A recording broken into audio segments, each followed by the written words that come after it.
What's up, guys? Weekend one of projects is coming to a close. Started out with working on sealing the crawl space here on the east side of the house. It was frustrating as heck. It was so hard to do. This material, this plastic material, it's 15 mil, which I think means it's actually 1.5 millimeters thick. I'm not entirely sure. 15 mil, whatever it is so thick. It's like a credit card. It's so hard to fold and get it to lay the way that I want it to lay. Down here in the crawl space, it doesn't exactly look great, but I think it's serviceable. If you look over here, this corner almost looks good, almost. I bought a whole series of products from this company called Stego, something like that. They made the vapor barrier, and then they also made a seam tape. If you look over here in the corner, you can see there's some seam tape there, and there's a little bit more down on the far corners down there too. And then they also make a double-sided tape, which is actually this product right here. You can see on the wall. It was garbage. It didn't stick to the brick at all. It stuck to everything else, but it did not stick to the brick. So I ended up going with a liquid nails Fuse It, which was the only liquid nails I could find that said it stuck to both masonry and plastic. Well, that didn't work either.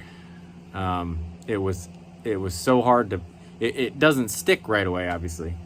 So I was sticking it up there, and then it would fall off, and then it was sticking to other stuff. So I ended up going back to the store, and I got just this like plumbing hanger material. It's just a strip of little steel with some holes drilled in it.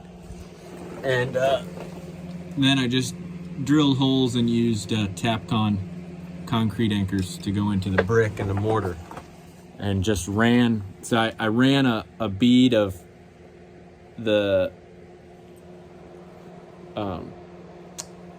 glue, and then put the metal over the top just to kind of hold it all together, give it a little bit of a mechanical hold.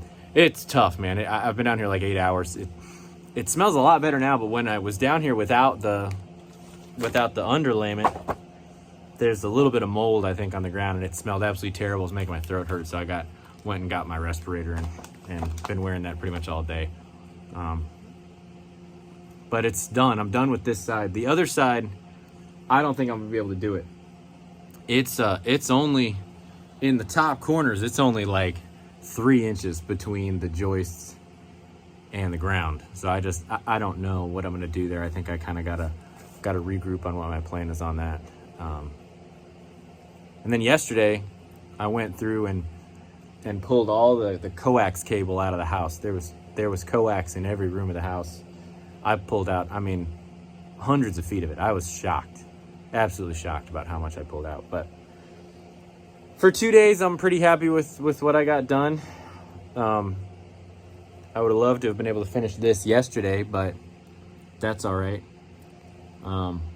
So yeah, next weekend, I don't know what I'm gonna do next weekend. I kind of am gonna think through, maybe start working on the plumbing pecs out here. I don't know if you can see. That's something. There's a lot of old copper lines for the water, so I might start working on that. We'll keep you updated.